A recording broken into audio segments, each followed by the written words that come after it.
Hey everyone, and welcome back to our channel. Today we're diving into an awesome story from the Bible about a hero you might not have heard of. His name is Gideon, and his journey is super cool because it shows how even when we feel small or scared, we can do amazing things with a little help and a lot of faith. So grab your popcorn, get comfy, and let's travel back in time to meet Gideon. Picture this, the people of Israel were having a really tough time. Every time they grew crops and were ready to harvest their yummy food, their enemies, the Midianites, would swoop in and take everything. It was like a super bully taking your lunch money every single day. The Israelites were so scared they would hide in caves and mountains. Things were looking pretty grim. This is where we meet our main character, Gideon. And guess what he was doing? He was threshing wheat, which is like separating the good part of the wheat to make bread. But he was doing it inside a winter press, which is a big pit in the ground.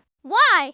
Because he was hiding. He was scared the Midianites would find him and take his food. Gideon felt like the least important person in the least important family in his entire tribe. He didn't think he was special or brave at all. But then, something incredible happened. An angel of the Lord appeared to Gideon and said, "The Lord is with you, mighty warrior." Gideon must have looked around, thinking, "Mighty warrior? Are you talking to me? I'm hiding in a hole." He even said to the angel, "If God is with us, why are all these bad things happening? Why aren't we seeing the amazing miracles our ancestors told us about?" Gideon was full of doubt and questions, which is something we all feel sometimes, right? The angel didn't get mad at Gideon for his doubts. Instead, God gave him a mission. He told Gideon, "Go in the strength you have and save Israel from the Midianites. I am sending you." Gideon was totally shocked. "Me? But my family is the weakest.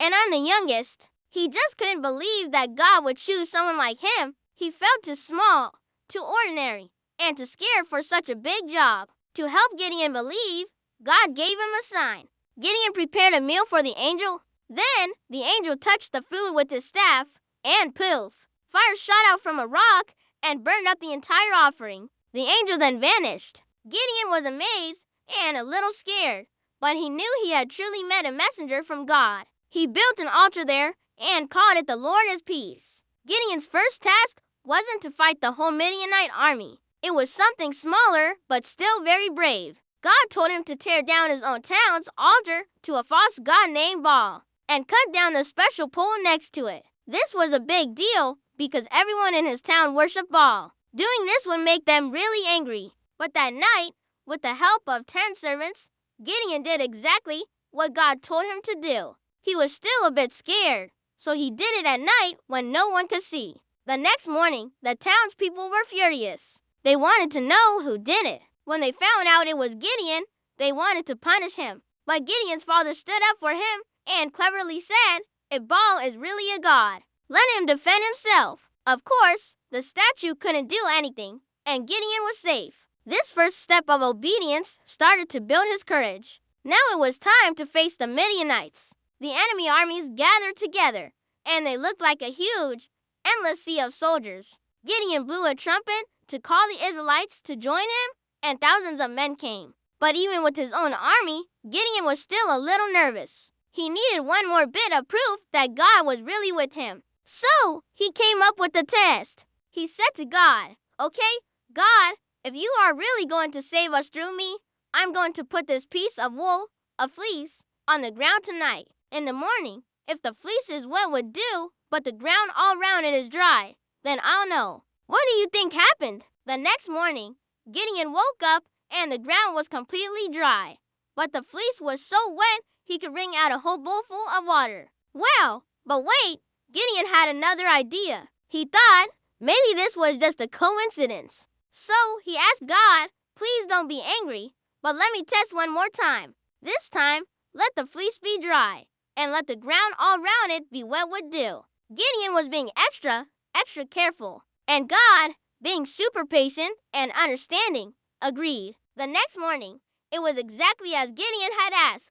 The fleece was perfectly dry, and the ground was soaking wet. After that, Gideon had no more doubts. He knew God was with him and would give them the victory. This story of the fleece teaches us that it's okay to have questions and to ask God for reassurance. When we're feeling unsure, God understands our fears. Now, you think with this big enemy army, Gideon would need all the soldiers he could get, right? His army had 32,000 men, but God said, that's too many. If you win with as many people, you'll think you did it all by yourselves. I want you to know that I am the one giving you the victory. So, God told Gideon to send home anyone who was scared. But God said, that's still too many.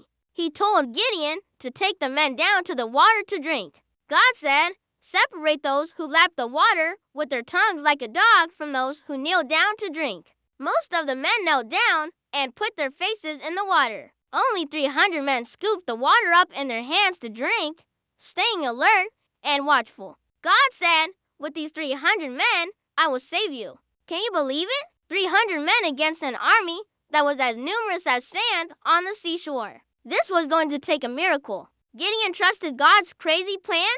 That night, God gave him one final boost of confidence. He told Gideon to sneak down to the enemy camp and listen. Gideon went with his servant, and they overheard two Midianite soldiers talking. One was telling the other about a strange dream he had where a loaf of barley bread tumbled into their camp and knocked over a tent. The other soldier said, this can only be the sword of Gideon. God has given the Midianites into his hands. When Gideon heard this, he was so encouraged. He bowed down and worshipped God right there. He hurried back to his 300 men, totally pumped up and ready to go. Now for the battle plan. It wasn't a normal battle plan with swords and shields. Gideon gave each of his 300 men a trumpet, an empty clay jar, and a torch to put inside the jar. Their instructions were to surround the enemy camp in the middle of the night.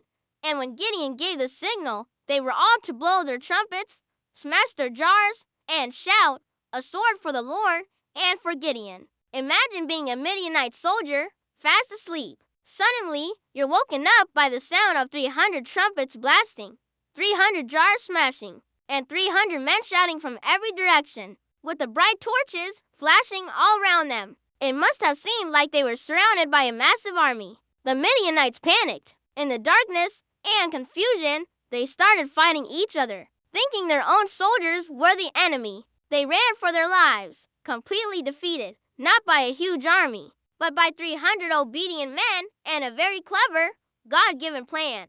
Gideon and his tiny army won an incredible victory without even lifting a sword against the enemy. Because of their faith and obedience, the land of Israel had peace for 40 years. So, what can we learn from Gideon's amazing story? First, God can use anyone, no matter how ordinary or scared they feel. Gideon thought he was a nobody, but God saw a mighty warrior. Second, it's okay to have doubts and questions. Gideon asked for signs, and God patiently showed him he was real and trustworthy. Third, when we trust God's plan, even when it seems weird or impossible, incredible things can happen. God's strength is made perfect in our weakness.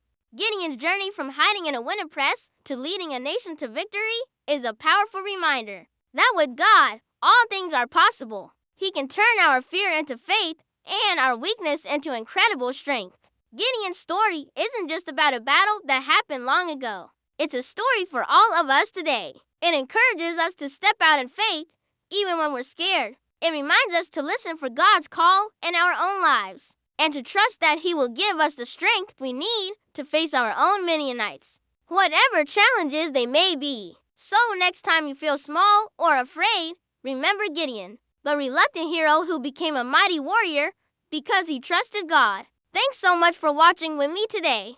I hope you enjoyed this incredible story. If you did, don't forget to hit that like button, subscribe for more amazing stories, and share this video with a friend who might need a little bit of courage today. See you next time, and God bless.